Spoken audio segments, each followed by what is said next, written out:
Good evening, everyone. If everybody can hear me, if you can't hear me, I guess go ahead and let me know in the chat box. My name is Vaughn Volpe. I am the executive director of the Fox Foundation. I've had the opportunity to meet a lot of you, I think most of you, hopefully, at one combine or another. And there'll be other people that are going to be popping in from time to time, and we should have a pretty good sized group tonight. But I wanted to thank you for taking a little bit of time this evening to for us to talk a little bit about the recruiting process. And I think that's really important and hopefully something that's on the minds of all of your young sons. And I wanted to kind of just start out by saying that we want to keep this sort of free flowing.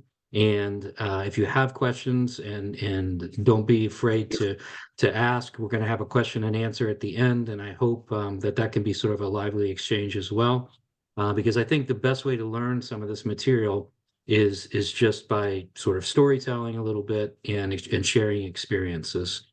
So with that said, we do have a PowerPoint, and it's really just to sort of guide our discussions today. But if everybody is ready to go, then I think we'll get started, and hopefully we'll keep this to around 45 minutes or maybe perhaps a little bit less, depending on how many questions we have. But we will be here as long as necessary to answer any questions that you have. And in fact, we'll be available to you even after this is over to answer questions on a one-on-one basis. So with that said, let's go ahead and get started. If I can get the PowerPoint to cooperate. There we go. So tonight, we're going to have four speakers. Myself, I'm going to be more or less a moderator here for this event, just to give you guys a little bit further background. I am the executive director of the Fox Foundation, founder. I spent 28 years in the intelligence community and then started Fox, gosh, 8 or 9 years ago, as an opportunity to sort of give back to the community in a variety of different ways. Simultaneous to my work, I have been a coach for 35 years and have been successful in placing something over 250 kids in college with college scholarships. So I have kind of one-on-one, knowledge of the process, and I'm going to share a little bit of that with you today. Also with us is Spencer Nunez. Most of you have spoken with Spencer at one point in time, a number, I believe. Spencer has 12 years of coaching experience and is and spends a lot of time working with young athletes to get them ready for college. Also speaking is going to be Derek Del Rosso. I know that most of you are speaking with Derek. Derek is our recruiting director, and he is the person that leads our team that's out there directly working with college coaches on a day-to-day basis. And he has been successful in placing over 1,000 kids with scholarships in his career. And then finally, and most importantly, our executive director for the EDA, that's Bill Bavasi. Bill's a legend in Major League Baseball, through really his entire family. But he himself was the former general manager of the Anaheim Angels as well as the Seattle Mariners, and really served a number of different roles. I mean, almost every role you can serve, either with baseball or with a baseball team in the front office. And so we're lucky to have him as well. And he's going to talk a little bit about the Major League Baseball scouting process. Wanted to just kind of, as a reminder, let you guys know a little bit about the two organizations that sponsor the EDA. Obviously, the Fox Foundation, which you can find out more about on our website there at the bottom, foxfoundation.net.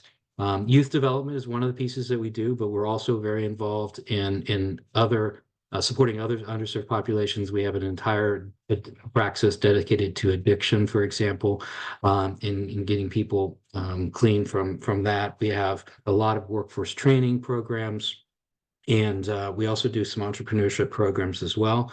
So there's a lot of different ways that the Fox Foundation tries to engage with communities and be a force multiplier. But the EDA program is something we're really proud of, and we're excited to grow in 2024. Dillard University is our partner in this. Dillard is, as you guys know, probably is one of the oldest HBCUs in the country, certainly one of the best. And we're really proud to have them as the co-sponsor of this program. So quickly, the agenda for tonight. We're going to have really 5 parts to this this program. The first piece, Spencer is going to talk to regarding college requirements in general, because I think the most important piece of this is the academic piece. College at the end of the day is an academic exercise, and baseball is complementary to it. So we have to make sure we're doing the right things academically and crossing all the T's and dotting all the I's to make sure that the athlete's ready to compete in college.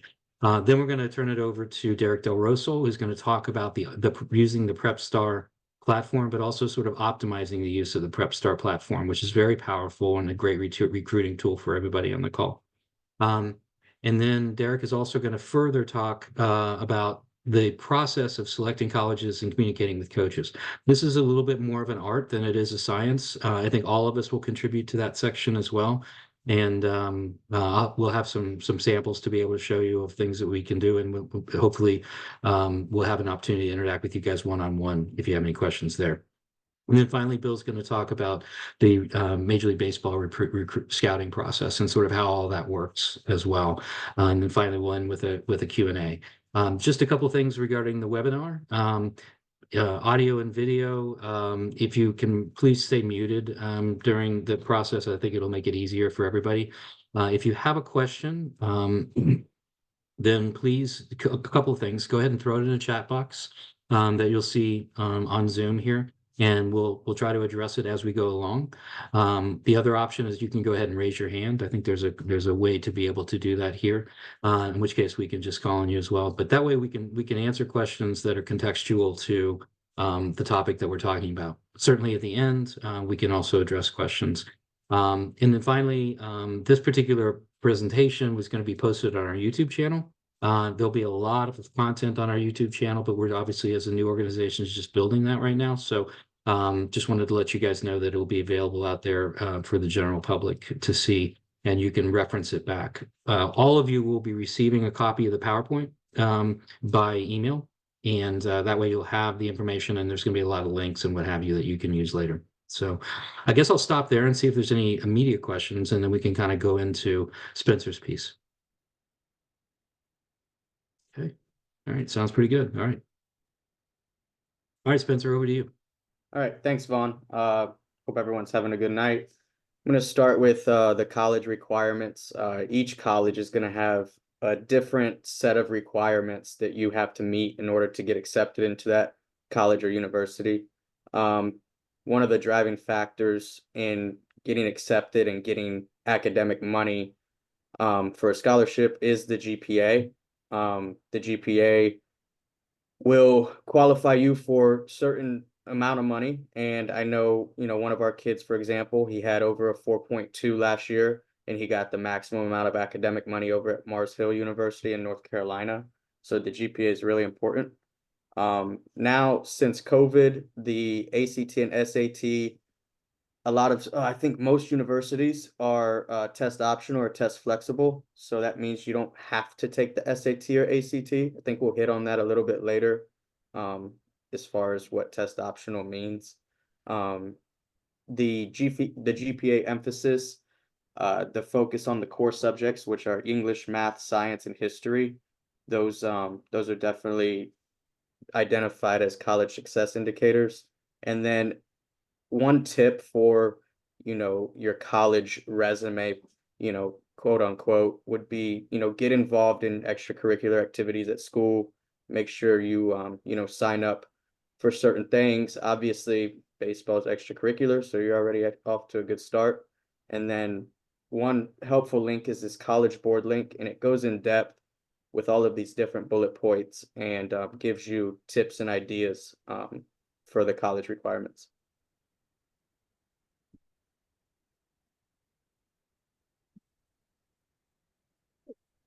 This might be my favorite slide out of the deck tonight. Recruiting 101. So it seems like a high number, but it's extremely low. There's only 34,500 baseball players, college baseball players in the nation. As you can see below, NCAA, NAIA, and junior college scholarships, how they're divided is in this slide. For example, only 9 scholarships are awarded to a Division II program. And just a little bit of it information this is for fully funded programs. Some programs do not get the allotted 9 or 11.7 scholarships. Sometimes it's cut in half, sometimes there's not any, just because of funding. Yeah, and just to add to that point, Spencer, that's a decision that's made by each college, right? So we have a good colleague of ours was the head coach at Tuskegee University, and when he took over that job, Tuskegee University allocated one scholarship to the baseball program, and he was able over a period of years to be able to increase the number of scholarships to that program. But it really just comes down to the school. So as we talk later about the idea of carefully selecting the schools to go after, that's a really important part of the process. Definitely. Yeah, and another point I'd like to point out on the slide here is shows that the scholarships are divided among the players in the roster. So those are not full rides. You're going to have to get a partial athletic scholarship, and you want to try to get some academic money as well. Very important. I think That, to hit on Jeff's point, the most important money you're going to get for a college scholarship is going to be academic. So make sure we get high GPAs, and then baseball will, take care of the rest, hopefully. Sure. And let me just go ahead. Jeff Duba spoke up, and it's important that he gets introduced as well. He's not listed as a speaker tonight, but he's super important to our program. Jeff is the CEO of PrepStar and a great partner of the EDA program. Nobody more knowledgeable than the college recruiting process than Jeff, and so he'll pipe in from time to time, and I appreciate that. One thing about the layering thing that Jeff just described, it's pretty much for all programs with the exception of sort of basketball and football out there that award full scholarships for everything. So I can give you a parallel, for example, on my daughter in soccer. She had 31 offers to play college soccer. And at the end of the day, the one that she accepted, the way that they went about doing it was that she also qualified for about $12,000 in academic money for the school that she went to. It's a Division I school. And then so they went ahead and took the academic money. She didn't have any need-based money, but they would have put the need-based money on top of that as well. And then the soccer program would be able to chip in the remaining. The same thing is going to happen in baseball and pretty much every other NCAA sport. Sorry, Spencer, go ahead. Yeah, I'm ready for the next slide. I think you guys did a great job on that one. So this is, we always want to know the numbers for tuition for each college and university. There's an NCAA tuition comparison in that first link. And this is all of the Division I conferences, and you can click on these links and it will compare the tuition cost as far also the graduation rate, acceptance rate. And this is a really good tool for everybody on this call, especially us. The one thing that we talked about in the previous meetings is the discrepancy between in-state tuition and out-of-state tuition. One example we brought up today was the Clemson one or the Florida State University.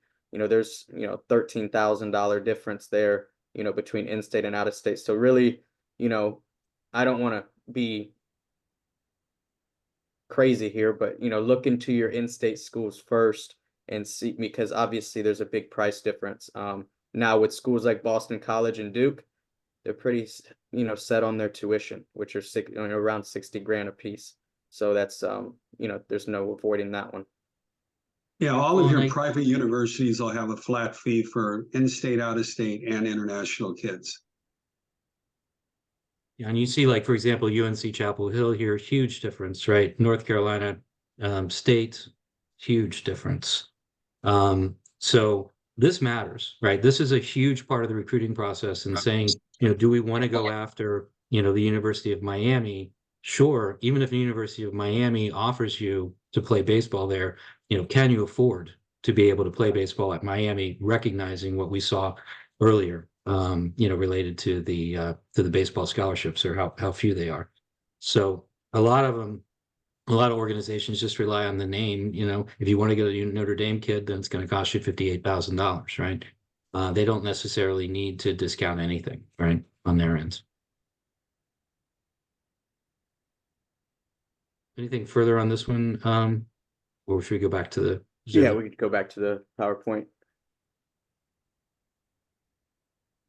PrepStar actually has a great directory to do further research on tuition and cost for colleges. I think it's an NCAA research tool. Is that correct, Jeff? Yes, Okay, yeah, sports they, directory, sports directory. the sports directory. So That when we could go be- over the PrepStar piece, we'll point out that there's a great tool to research any school in the country, whether it's Division 1, 2, 3, or NAIA. You can use that link and really get a sense of what you're going to be paying at these schools. Community colleges are a little different. You know, you're going to pay about $5,000 for in-state, and then around 8 or 9 for out of state. I know, Jeff, I think we've talked about this, you know, California doesn't offer, I think, athletic scholarships for junior college. Is that correct? That's correct. That is Okay. correct. We also have the net price calculator, which is a one thing we can utilize when trying to figure out the cost of tuition and all of the different expenses that go into that package when going to college. So I'll just mention at this point a couple of things. The first is that each in the university understands the challenges that you have, and they're very, very good. And the coaches, most of the good coaches are very good at putting together packages, right? They understand that they need to get that cost of attendance down to something that's manageable. So, but in order for them to take the athlete seriously, it usually means that the athlete has to apply at the university, because that's what sort of unlocks their ability to be able to then go to the admissions department and say, listen, this kid's eligible for this scholarship and this scholarship and this grant and what have you, and then start to be able to build that tool. It's a little bit of a painstaking process, but in the world of baseball, in college, that's kind of the process, how the process needs to be done. And then also related to community colleges, Bill, I wondered if you could speak to that a little bit, because community colleges right now are a really good resource, actually for Major League Baseball, but also for the larger scale Division I programs that allow kids to be able to go out for a less expensive amount of money for a couple of years, and then fine tune their game, and then go ahead and spend their final 2 years at sort of more of Division I. So, Bill, do you want to say a couple of words about that? Yeah, I can tell you that there's really not a whole lot to add to what Vaughn just said. You know, that was real concise and covers it. But I will tell you that the reason for that is that at the Division I level, and the better the school, the better the pay. Some of these coaches are making good money, and these people want to win. They don't want to win. They have to win. There's as much pressure on them as there is on a major league manager that you're watching manage a ball club. They have to win now. Consequently, at the major league level, or like at the major league level, some of these Division I programs, they have no interest in developing your son or you. They have no interest or ability or time to develop a player. That's not the way it is at the junior college level. And you got to pick the right program, though. And the right program, though, is going to take you in and allow you to develop a little bit, because their jobs are not necessarily on a line like they are at the Division I level. So that's a real good outlet there is the junior college level. Vaughn's absolutely right. Now, as you see Major League Baseball go through their collective bargaining agreement with the players union every 3 to 5 years, you'll see those rules change too. It used to be that the junior college was advantageous because you could go there and play at a junior college and sign and be able to sign with a team who drafted you. In other words, when I was with the Angels and we drafted Damian Easley, he went to Long Beach State, Long Beach City College. He got to play a year, and we held the draft rights. So that was the unique rule with junior college players, is you could draft them and then follow them while they played. So you got to watch them play and get better or not. And so you really knew what kind of player you had. So a lot of scouts used to steer players to junior colleges. The rules changed.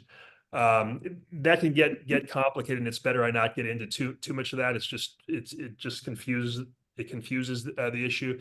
So the junior college is not as valuable as it used to be, but I'm going to tell you in the next collective bargaining agreement, I believe that'll come back. They will bring back rules that will make the junior college programs much more attractive. So, but for now, the junior college is attractive if you're a player that needs to continue to develop. So if you feel you have tools, or somebody tells you you have tools, but you have to develop, junior college might be the right route for you.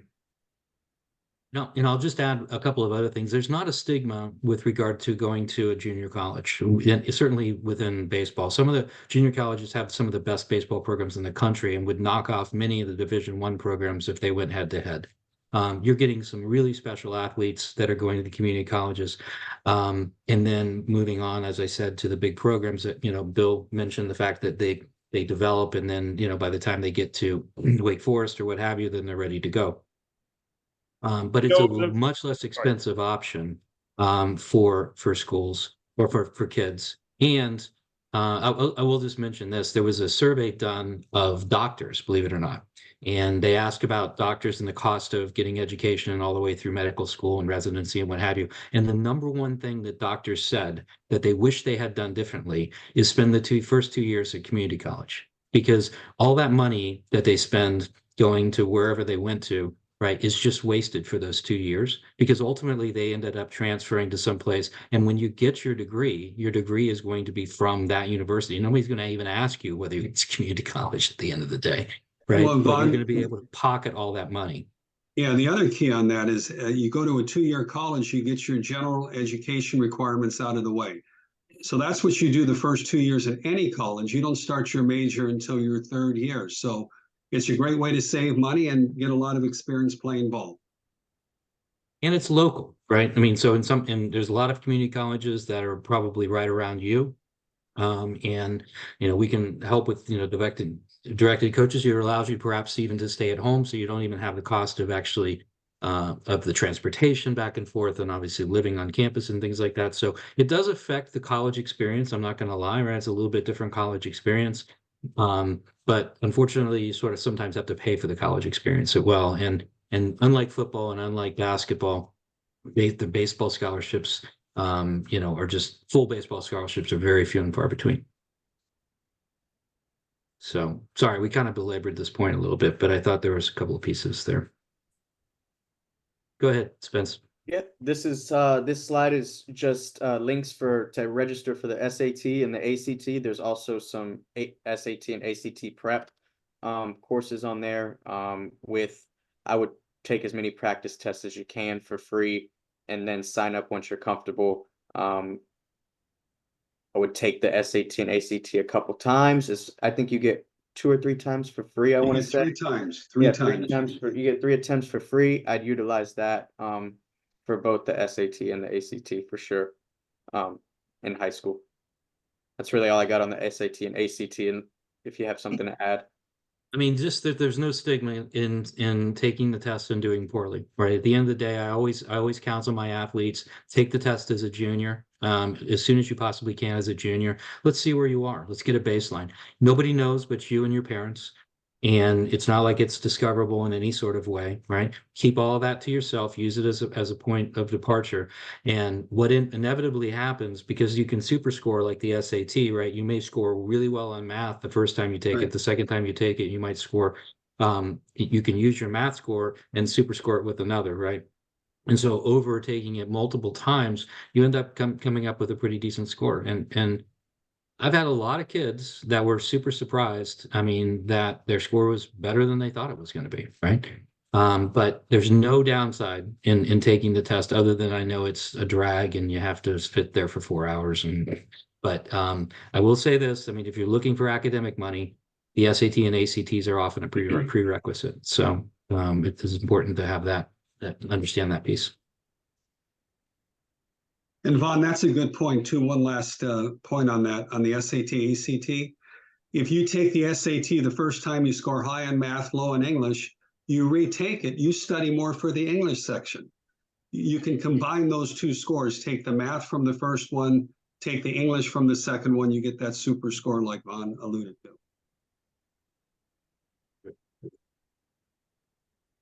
Okay, Spence.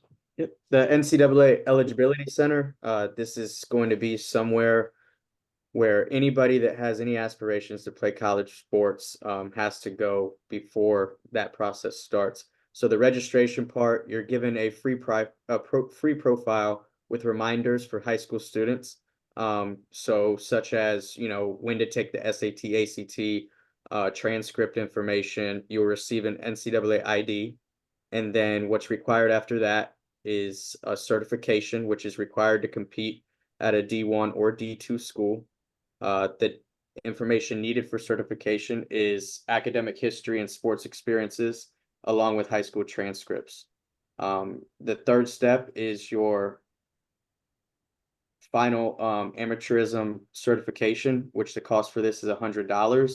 And this is what you'll have to do before enrolling at a Division I or Division II school. They do have fee waivers on those too, Spencer. Perfect. Thank you. Absolutely. This is a really simple part of the process. I would certainly look into the fee waivers, and just wanted to note that this is an NCAA requirement. So if the school you're looking at is an NAIA school, it would be different. And I don't actually believe that there are any requirements on the NAIA level for this. So, but it's worth getting out of the way. Once you do it one time, then you're done.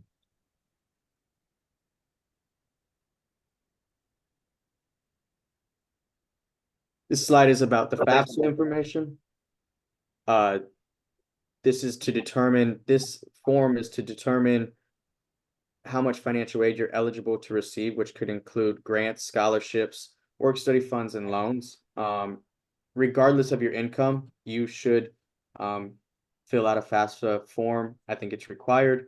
And the deadlines are listed on this slide, and you must apply for aid every year you're in school. Every year you're in college, you must apply for aid.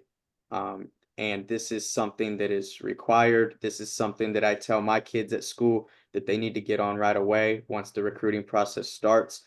This might be the most time-consuming part of the process because there's a lot of information needed from the parents on this form. Yeah, an important point here too is you don't have to register with this to be recruited, but you do have to register if you want to take an official visit. So it's good to get that done early. Yeah, and it is cumbersome, and it involves a heck of a lot from the parents. I mean, for sure. But I can't underscore how important this is in the world of baseball and college baseball. Because as we've said already, and you're going to see the common theme here, is that this is about building, I mean, a cocktail, if you will, right? I mean, it's a combination of academic money, need-based money, and baseball money, work study, to be able to get it to the point where baseball can be done either very, very reasonably or for free. But it takes, you know, it's a lot harder to do in baseball, for example, than it is in football and basketball. So following these steps is super important.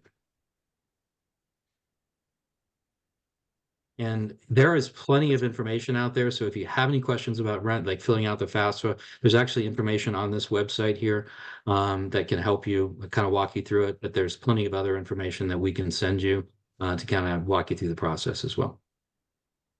By the way, I was referring to the eligibility center when I made that comment, not the FAFSA. Right. That's correct. This slide's government grants and scholarships. This is one thing I stress with my guys as well at Jefferson. Apply for any grant scholarship possible. There's so many resources out there. Almost every state education agency has grants and scholarships available to residents. There's a ton of resources out there for grants and scholarships.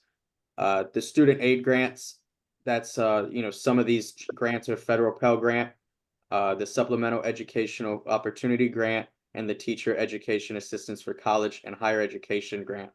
I would do as much research as possible on grants and scholarships, especially the federal ones. This could really help drive down that cost of college tuition.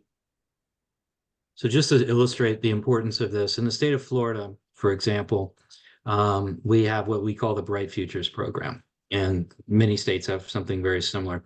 But any kid that gets a 3 point, I think it's a 3.6 GPA Hume, is entitled to receive free tuition at any state school.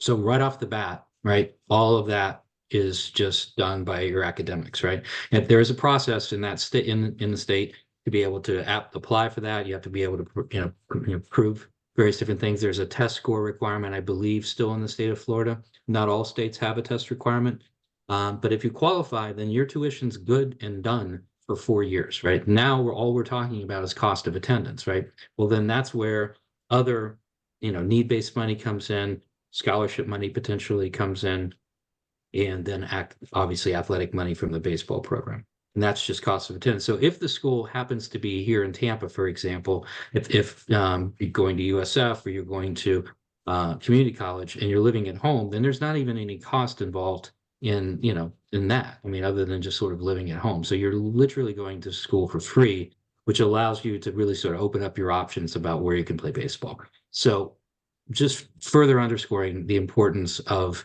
academics and need-based scholarships in this entire process. And if you have any questions about these kinds of scholarships that are available in your state, feel free to email us at any time, and we can take a peek at what's going on in your state and then direct you in the right place. Anything further on this one, Spence? No, I don't have anything further. Thank you. Okay.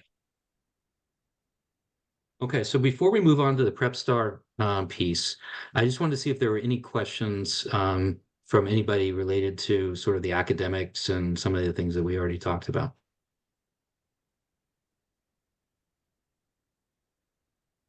Okay. All right, don't be shy. So if you have any questions, please chime right in. Okay, so over to you, Derek, to describe PrepStar, and I think I'm gonna end up having Spencer share screen here, if I'm not mistaken, right? Yes. Okay. Oh, gosh, I tell you what, I was getting nervous just hearing that stuff. So let me start by introducing myself again. A lot of y'all have been speaking to me quite frequently, either through the phone or met me at some of these events. I am the recruiting director for the EDA. I'm going to tell you a little bit about PrepStar. PrepStar was not only the first, not one of actually, PrepStar was the first recruiting service to ever take on this venture, not only to assist the college athletes, but also help them navigate through this process. Those of you that have attended these EDA events or combines were lucky enough and fortunate enough to have a free profile that was going to be provided for you. Now, this profile is not painstaking. It's going to be very easy. I'm going to go through these things tonight, and I'm going to show you how to navigate through it, how to utilize edit buttons and several other things. And then from there, we're going to go on and I'm going to give you some other information. I do want to say that in my 12 plus years of doing this, I've, rather than sit here and tell you a bunch of things and read bullet points, I hope I don't offend anybody. I'm going to give you some real life stories, things that have happened to me, things that I've had happen to my students. And also I'm going to give you some facts and a lot of information, I hope. So with that being said, I think we're getting ready to start here. We're going to provide you with a young man from the EDA event that we had in New Orleans, a kid that's near and dear to my heart, and his name is Tyron Kirkland. Some of y'all may remember Tyron. Tyron's a 2024 from the area, and here he is. So as you can see, that's what the profile is going to look like when you immediately look at it. You're going to have the ability to do certain things, add pictures, and so on. We're going to start with several different hittings. Not every one of these is going to apply to you, unfortunately, but we're going to hit on the major ones and maybe go back and forth on some others. So the first one I want to hit on is the athletic profile. So Spencer, if you don't mind. Okay, so the athletic profile, as you can see, is we're going to start by showing you the different aspects of this area. The first one is the academic information. As you can see, I left out the GPA and a couple other things. I just didn't want it to be known. But on top there, you have the edit button. Spencer, if you want to hit that for me, please, the edit button. The edit button is going to allow you to go in there and add your child's information, delete it at times, maybe leave some things blank, maybe add things and so forth. And I know earlier today we had a question, why leave it blank? And this goes for other information as well. And sometimes you don't want a coach to come to this when you send it out and that coach sees a particular number that they don't like. Maybe the kid had a bad day. Maybe the kid went and took the SAT score and was sick, or maybe he ran to 60 and no one realized it, but the kid was gutting it out on a hurt ankle. So rather than that coach saying and coming, oh gosh, that kid scored an 800 or a 750, or he ran a 7.5, when in reality the kid may run a 6.7. Allow that coach to see it and wonder, and maybe call you and ask, or call the coach and say, hey, I really like old Tyron here. What do you know about these things? And that gives you an opportunity then to not necessarily give them an excuse, but rather give them a reasoning based on knowledge that you know of. So I think it's really very tread lightly. Sometimes you may want to include and not include certain things. Moving over, you're going to see the athletic information. As you can see, you have numerous numbers there that some of them were provided for. You have a lot of things. Once again, the edit button is your friend. Moving to the right, I'm trying to move at a decent pace here. The profile videos. Well, Derek, hold on a sec. Go back to athletic information, hit the edit button. Okay. And go ahead and just update any field. Jersey number. And wait, you can put, update that. So anytime you update a field, you have to hit the submit button or it does not save that data. Very important. Valid point. Sorry about that. So, moving on. Profile videos. Over here on the far right, Spencer, if you want to open one up, as I'm speaking, we can actually have one. These were videos that were provided at our EDA event in New Orleans. These videos are videos that you could put in your child's profile. These are videos that are generally taken from numerous things. If you have a URL, if I'm correct with that, the URL, yes, I'm trying to. A The link. URL Yeah. link is one of those that are provided that you can use for this. Also, another good tool is having a public, not private, public YouTube account. And you're gonna laugh with this, but that account allows you to upload a ton of videos onto one platform. And for some of us old people that continue to utilize an Android and not have a what most of you guys, the Apple, a lot of times when you send these videos, you're going to see it's grainy. We can't see it. A lot of times when you have that public YouTube account, it eliminates that with that link. So to me, I think it's something you really need to have, is make sure that you have a public YouTube account. Moving down, stats and honors. Stats and honors, this here, I'm sorry, for whatever reason, it doesn't have a lot of his honors included here in some of his stats. This is an important section where you can boast about your child, with things like, what did he hit last year? What were his averages? Maybe he stole 20-something bases. Did he go out and, was he a finalist for a certain award? Did he get all conference? Those types of things is what you want to see here. Not only that, but you also want to integrate things about school. You want, like, I've had kids that have been eligible for National Honor Society that said, Mom, I don't want to put that in. I don't want to be the smart kid. Well, guess what? Put that on there. When these schools are trying to split hairs, when you have not one or two, but maybe potentially hundreds of kids that are coaches trying to eliminate and narrow down to one or two, having those little things help out tremendously. Being a part of. Okay, I'm sorry. I'm sorry, Derek. I didn't mean to interrupt you, but on that point, I wanted to. So if a kid is looking, or if a coach is looking at two different kids, right, and they see one kid has a 4.3 weighted GPA, for example, and the other kid has a 2.3 or 2.7, right? It might be the difference between either actually getting him to a certain school. They may not be able to get a kid with a 2.3 into their school, number one. Number two, they know that they're not going to get any academic money from their admissions folks, right? so that they know that the full cost of attendance is going to then be transferred over to the parents. So a lot of times they won't even recruit that kid because he doesn't fit the profile, right? That they know can be successful. That's especially important at Division III schools and NAIA schools, right? So that academic information is super important to be put on this profile.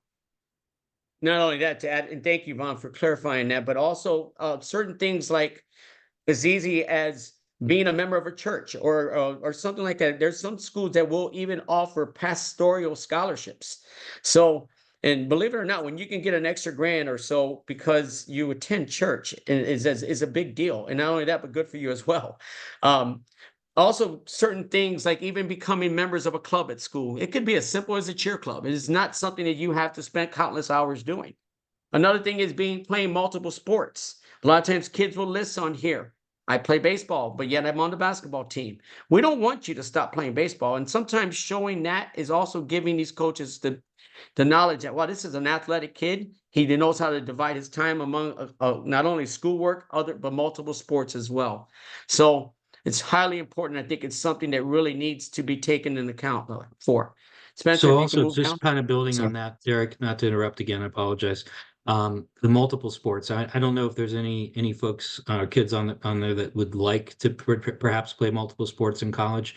That is very doable at the Division II and Division III level and the NAIA level, for sure. It has been done at the Division I level. It's difficult, I mean, for sure, but there's certainly people out there that have done it. But it's a way for the kid to not only then get baseball money, perhaps, but also get more football money. So if you're in that unique situation, then it's something worth mentioning to the baseball coach, and then they can work together with the football coach and try to put together a package. Spencer, next, web links. Web links is an area where if you have a link and it's pertinent to something that's a foreseeable, let's say, camp that your child is attending, or a schedule of a travel ball game, or even some videos that you want to put on there that they may miss on the other section where it says videos. A lot of important information can be utilized there in that section. Next is scouting report. Scouting report is not something that your child should potentially be writing. I would take it, or yourself. If you do, that's fine. If you can find a coach, a trainer, or a mixture of the two, I think it's something that would benefit them to have someone with some professional knowledge of your child. And I think sometimes coaches can read through it if a parent writes it. Move up now, Spencer, if you don't mind. To our personal. One point there, Derek, Yeah. with the scouting report. If you do not have a coach write that scouting report and the athlete writes it himself, they should put personal statement at the top of it. And then if they do have a coach do it, then they should have the coach's name and ideally Identify. like an email address that's included Yeah. in there so that they can validate that. Moving on to the personal information on here, and there's a couple things that I want, little life lessons that I want to say. As you can see, name, email, and so on. One of the things that I've learned over the years is kids tend to have an email address, and it's something that the parents, I think they should have more than one for school and also specifically for one for recruiting. And the one for recruiting, as many times as parents sit there and say, I don't want to get in my kid's business, well, do so. You may want to have opportunity to get in there and pay attention to his recruiting email specifically. I've had kids before waiting on offers and calling me saying, Coach, where's my offer? And what's going on? I haven't heard from the coach. Then the parent and the kid goes back and looks at their email, and that offer has come through and has now been days and weeks. And that coach now has moved on to somebody else. And mixed in with all those emails from his girlfriend and in school and everything else was the email from the coach saying, hey, I would like to jump on a call with you or so forth. So it's important, I believe, to have more than one email and one specifically for this. Next, make sure if you have a phone number for your child, it's something that you also may want to monitor. And when he has that email, this voicemail, and this is a pet peeve, not only of mine, but of a lot of coaches. These kids like to put on those fake conversations, or hey, they act like they're answering the phone and that they're there, and then all of a sudden they gotcha. I can't tell you how many times coaches have told me that that was like, it's like, boom, they wanted to hang up and not call that kid again. So make sure this is like a resume. And if they're learned now at an early age, learn now, this is a job resume, so to speak. Make sure those things are on point. We're also going to list here, he has a Twitter account. We don't need to click on that net because we're going to speak about that a little later. But we have the ability to put Twitter, Instagram, Facebook type things. And I'm going to tell you how important that is and also some of the pitfalls involved in that. But I'm going to touch on that a little bit down the road.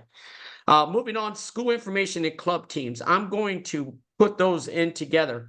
Anytime that you can have the coach's name there, his phone number, and potentially his email address or anything that these coaches can potentially call them and ask questions about your child I can't even tell you how important that is. Because a lot of times, no parent is ever going to tell a coach, my kid's not worth playing or he's not worth recruiting. These coaches tend to build relationships with these programs. And if you lie to some of these coaches, then they burn those bridges. So making sure that you have that information available to them tells that coach, hey, he actually probably does have a good relationship with his coach. It's listed. So I think it's a very good idea to have it all there. Thank you. Last but not least, if you don't mind, Spencer, we're going to go up to where it's to the scoreboard again, and we're going to hit on some of the other points real quick. The next one is the locker room. The locker room was something we touched upon briefly a little bit earlier. I can't tell you how many times this section is often overlooked. A lot of parents don't look at it because they want to go to everything else but here. This could be one of the better tools that you have. They have a lot of things that you can utilize, from a college search map to recruiting calendars, when you can find out when there's dead periods and when there's periods when you're wondering, why isn't a coach calling me? Well, guess what? He's not allowed to. You have registrations for your ACT. You have national letters of intent days. And down at the bottom, you even have certain things like the college academic search.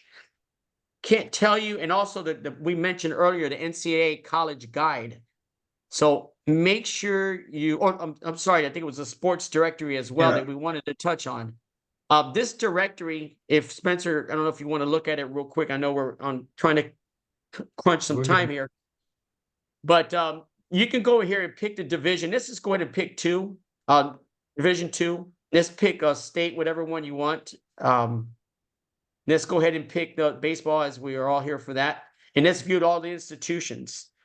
This is going to pull up the Division 2 programs that are in the state of Florida. And it's going to give you kind of an idea. Is it public, private, HBCU, which is a historically Black school? What region it's located? A lot of good information there that I think is something that parents should not overlook. So go ahead and click on, go ahead and cycle down here to like a public university. I think I saw like University of West Florida. West Florida. Yeah. West Florida. Click on that. As you click through this, right, it's going to show you information about, basic information about the University of West Florida administration. It's also going to give you a link at some point to their website where it says go Argos right there, .com, athletic links. Go ahead and click on that. And I know we may be getting ahead of ourselves a little bit, but this is where a lot of the information, contact information for the coaches and what have you can be found. So you can go to Inside Athletics, for example, on pretty much every website that's out there, and you're going to see a directory, staff directory. And then in that staff directory, you're going to see baseball at some point, right? And baseball then is going to have all of the contact information for the head coaches and assistant coaches right there. As well as some phone numbers, which will probably go to the baseball department, which will never be answered, but at the same time, you'll have the email addresses that you need. This same page also has, you can go out and you can look at the academic requirements and what have you. So it's just a really good tool to be able to go out and try to sort through the best schools for your child. Sorry, Derek. No, please listen. We all are very well qualified here. I want to make sure they get all the information necessary. Spence, if you can go ahead and come out of there and go back to the and let's move up now. We've already showed the locker room. Let's move back to the scoreboard. Now we're going to touch on the college matcher. What the college matcher here is going to do, and I understand everybody wants to be D1. We're going to go ahead and select the gender and select the sport, as we know is baseball.